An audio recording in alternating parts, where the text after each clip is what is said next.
ပြင်ဘက်တွင်ငှက်ကလေးများတေးဆိုကပန်းမှန်များပွင့်လန်းနေပြီးလူပြည်လိုနိဗ္ဗာန်ပုံလေးတစ်ခုအလားတူသည့်တစ်တော်ကိုဖျက်ကျော်စမ်းကြောင်းလေးကိုခုန်ကူးပြီးနောက်ဆုံးတွင်တော့ထိုလျှို့ဝှက်ဆံပြသည့်စိုက်ပျိုးရေးခြံကြီးစီသို့ရောက်ရှိလာခဲ့သည်တန်ဆူကျိုးတစ်တိုင်း၏အခြားတစ်ဖက်တွင်မူစင်ကြားညအိတ်ဝတ်စုံကိုဝတ်ဆင်ထားသည့်ကောင်လေးတစ်ယောက်ထိုင်နေပြီးသူ၏အမည်မှာ Curious Bruno ကအဲ့ဒီမှာဘာမှမရှိပါလားမင်းဒီဘက်မှာတစ်ယောက်တည်းပိတ်မိနေတာလားဒါမှမဟုတ်မင်းအဲ့ဒီဘက်မှာတနေကုန်မင်းရဲ့တငယ်ချင်းတွေနဲ့စော့နေတာလားကစားနေတာလားနေပါဦးအဲ့ဒီနံပါတ်ကစားပွဲတစ်ခုခုရဲ့အစိပ်ပိုင်းလား Tired ရှက်မှုတွေကဒါကငါရဲ့နံပါတ်တက်ပါလူတိုင်းကိုမတူတဲ့နံပါတ်တစ်ခုစီပေးထားတာ Curious Bruno ကဟုတ်လားပြီးရင်ဘာဆက်ဖြစ်လဲ Size ရုတ်တရက်ခရမုတ်တန်ထွက်ပေါ်လာပြီးရှက်မှုတွေဒီလက်တွန်းလဲလေးကိုတွန်းကနောက်လက်မကြည့်ပဲထွက်ခွာသွားခဲ့သည် Bruno ဒီတန်ဆူချိုးပေးတွင်ရက်လျက်သူ၏ကြောပြင်ကိုကြည့်ကငင်းငိုင်ချင်ရိတ်ခဲ့သည်ထိုနေ့မှစ၍ Bruno ဒီရှက်မှုရဲ့အတွက်စားစရာကောင်းကောင်းလေးများကိုနေ့တိုင်းယူဆောင်လာပေးခဲ့သည်တို့တော်လဲထိုနေ့တွင်ရှက်မှုတွေရောက်မလာခဲ့ပေသူသည်မအောက်နိုင်တော့ဘဲတန်ဆူကျိုးစီတို့တံပြားတစ်ပြားကိုလှမ်းပစ်လိုက်ရမိဘွားများတစ်ဖြက်ဖြက်လွတ်ဆင်သွားခဲ့သည်ကဲထိုအခါမှသာတန်ဆူကျိုးတွင်ရက်စစ်စီးနေသည်ကိုသူတတိပြုမိတော့သည် seriously အိမ်တွင်ဆရာရောက်လာတော့အခါ Bruno ကမေးမြန်းခဲ့သည် Bruno ကအိုက်စလန်မှာကောင်းတဲ့အရာတွေရှိတယ်မလားချီတာကောရှိလားဆရာက Bruno မင်းတာရှုခင်းကောင်းကောင်းတစ်ခုကိုရှာဖွေတွေ့ရှိခဲ့မယ်ဆိုရင်မင်းဟာကဘာပေါ်မှာအတော်ဆုံးစူးစမ်းရှာဖွေတကြီးဖြစ်လာလိမ့်မယ်လို့ဆရာထင်တယ် seriously နောက်တစ်နေ့တွင်ရှာမှုရဲ့ရောက်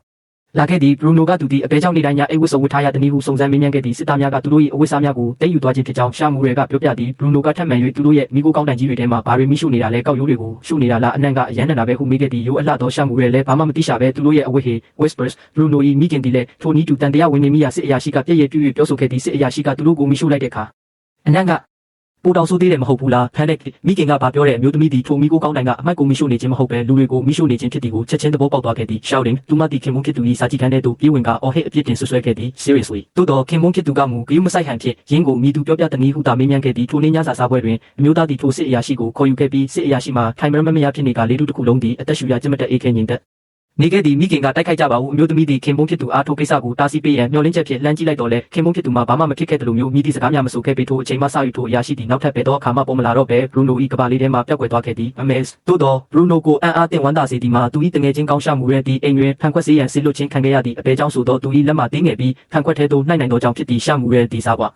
အဲပေါ်ရှိမှုများကိုကြည့်ကမျက်လုံးများတွင်စာလောင်မှုသိမှုများဖြင့်ပြည့်နှက်နေသည် Bruno ကသူ့ကိုပိတ်မှုတလုံးကမ်းပေးလိုက်ပြီးသူအငမ်းမရစားနေသည်ကိုကြည့်က Bruno သည်ပျော်ရွှင်စွာပြုံးမိသည် panic သို့တော်ထိုအချိန်တွင်စစ်အရာရှိဝင်လာခဲ့သည်စစ်အရာရှိကမင်းဒီအိမ်ထဲကလူတွေကိုစကားပြောရတဲ့ပေါ်ဘလောက်တောင်တတိရှိလဲမင်းဆဆတွေကိုခိုးစားနေတာလားငါ့ကိုဖြေစမ်း trembling ရှာမှုတွေကမဟုတ်ပါဘူးဆရာသူကကျွန်တော်ကိုပေးတာပါသူကကျွန်တော်တငယ်ချင်းပါခင်ဗျားလဲဒါကိုသိပါတယ်မင်းလဲဒါကိုသိတယ်မလား panic Bruno ကဟင်းကျွန်တော်ခန်းထဲဝင်လာတော့ကသူကသူ့ဘာသာသူယူစားနေတာကျွန်တော်သူ့ကိုတခါမှမမြင်ဘူးပါဘူး crying မိမိတငယ်ချင်းကောင်းကလေးညာလိုက်တီကိုမြင်တော့လဲရှက်မှုရဲ့ဒီပြန်လဲမချေပခဲ့ပြီးပြတ်သားလာတော့ဝါဒ၏ရှိမောက်တွင်မူစစ်ဗိုလ်ချုပ်ဤသားဖြစ်နေပါစေဦးတော့ဂျာမန်စစ်တပ်၏ရှေ့တွင်ဘာမှအရာမဝင်ပေး Bruno သည်မိမိ၏စပင်များကိုဆွဲဖွင့်ရင်ခုနကမိမိ၏ရဲပေါ်ပြက်ကွက်မှုတတိနေမှုကိုနာကြည့်မိနေသည်မိမိ၏စကားတခွန်းကြောင့်မိမိ၏တငယ်ချင်းကောင်းအပေါ်မိများတီတန်ဆူကျိုးတိုင်းစီသို့နေတိုင်းတွားရောက်ခဲ့သည်